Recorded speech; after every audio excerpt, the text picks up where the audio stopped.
جمادی الاخرى میں خاص طور پہ حضرت سیدنا صدیق اکبر رضی اللہ تعالی عنہ کا تذکرہ کیا جاتا ہے۔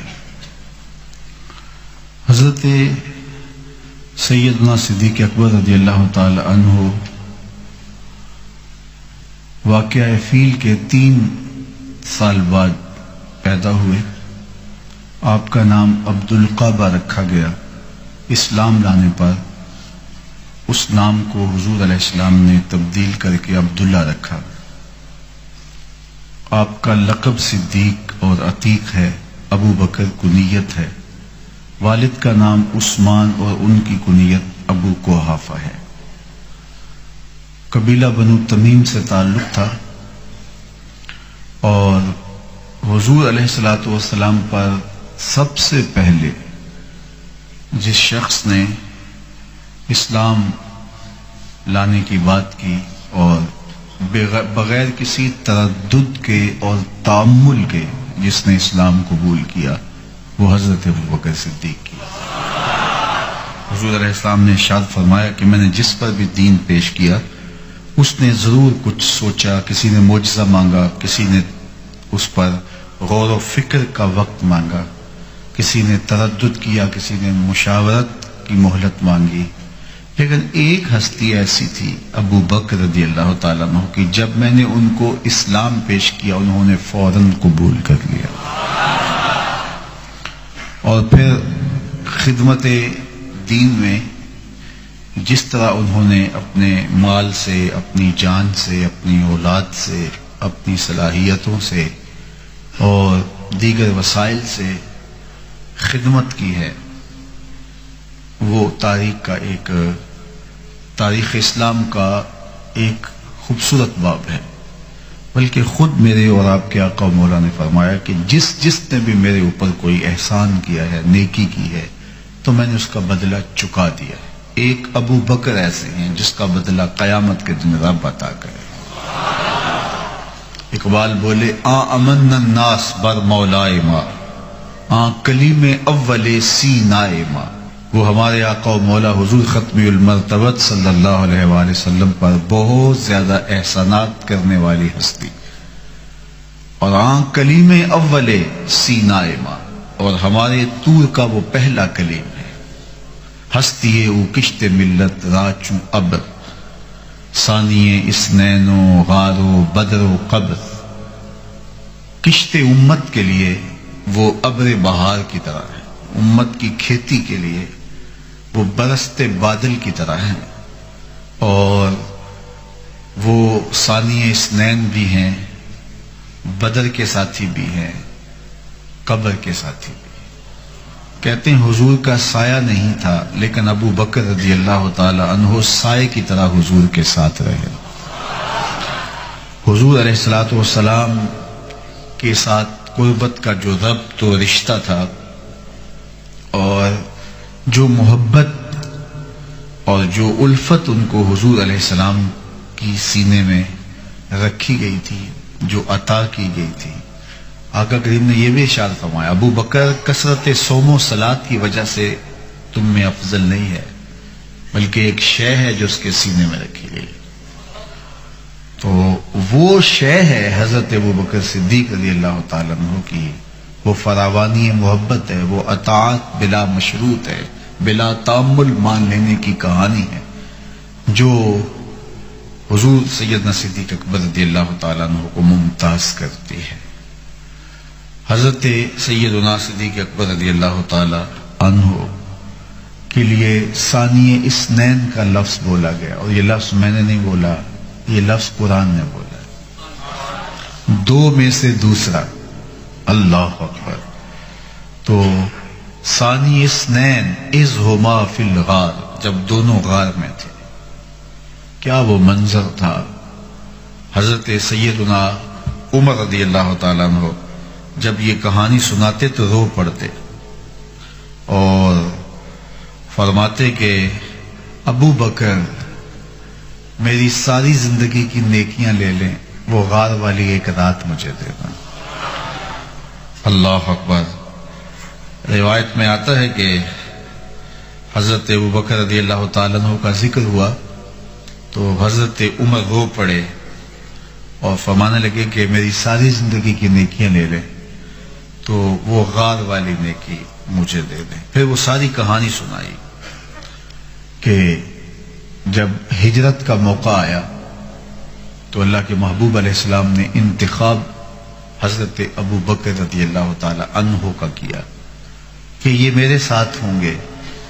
اچھا، حضور نے فرمایا تھا ابو بکر تم تیار رہنا، اللہ کا حکم آنے والا ہے اور جو ہی حکم الہی ہوگا تو ہم ہجرت کر جائیں گے.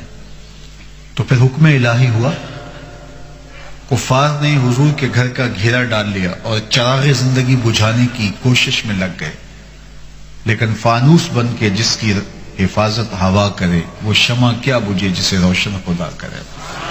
حضور سورہ یاسین کی آیات پڑھتے ہوئے ان کی آنکھوں میں خاک ڈال کے گزر گئے اور انہیں خبر بھی نہ ہوئی.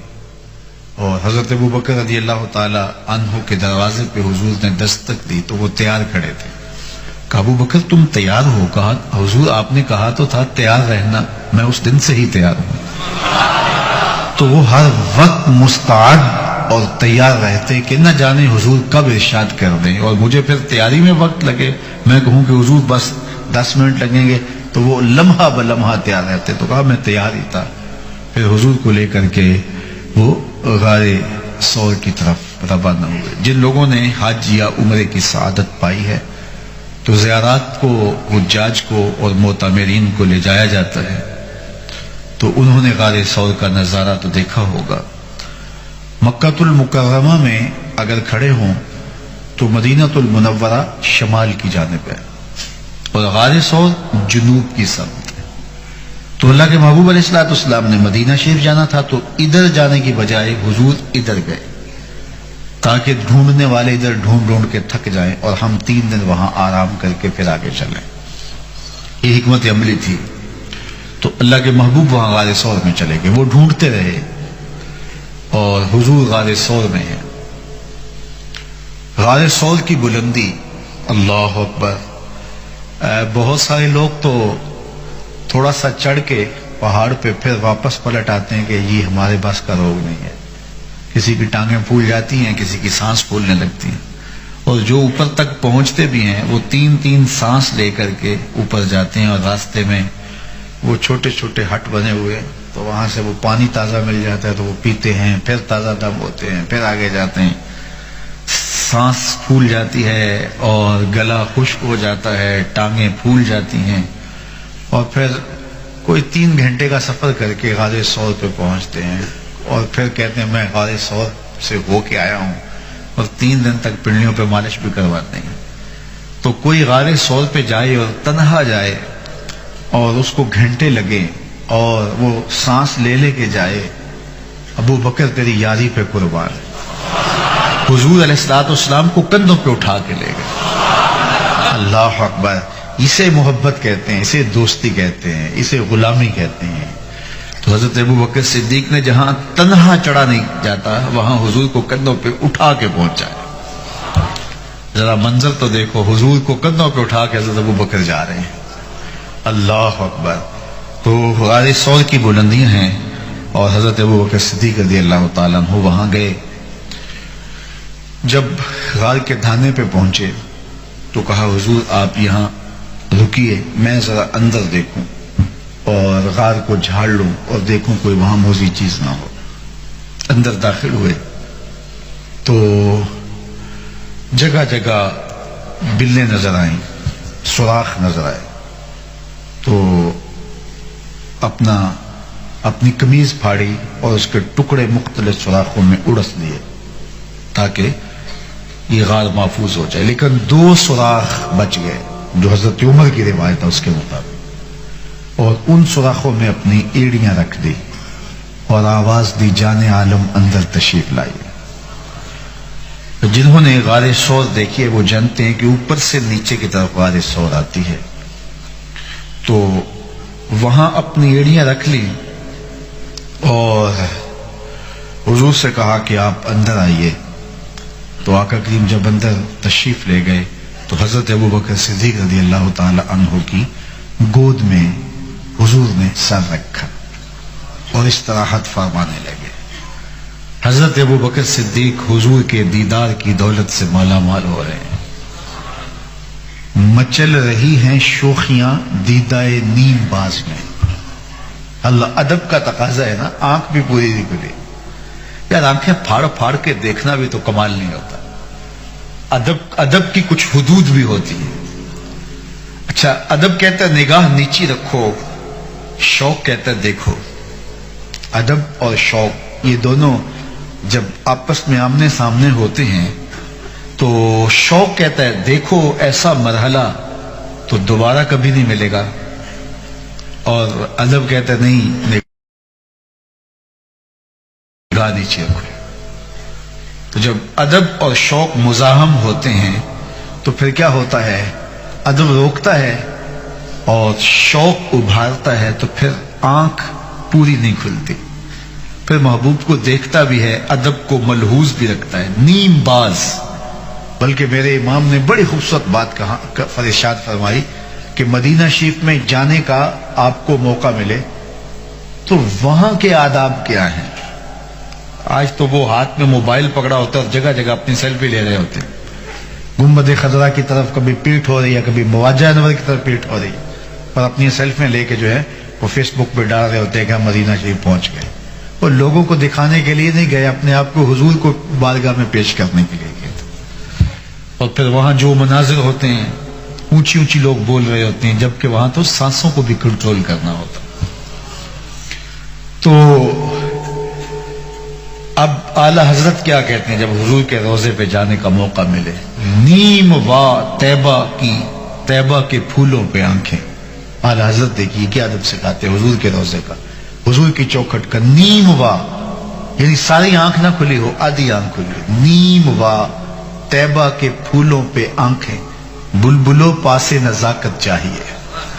بلبلوں پاسے نزاکت چاہیے، نزاکت کا پاس رکھو. تو اب یہاں منظر کیا ہے، اب سنو ذرا شاعر کا تخیل دیکھو کہ مچل رہی ہیں شوخیاں دیدائے نیم باز میں.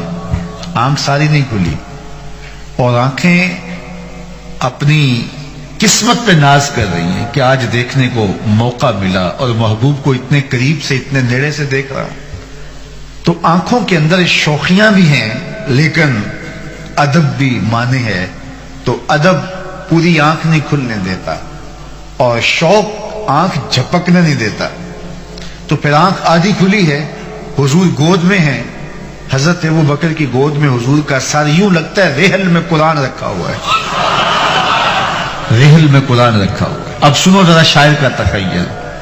مچل رہی ہیں شوخیاں دیدائے نیم باز میں. مچل رہی ہیں شوخیاں دیدائے نیم باز میں، جاگ رہے ہیں پاسباں یار ہے خواب ناز میں. جاگ رہے ہیں پاسباں یار ہے خواب.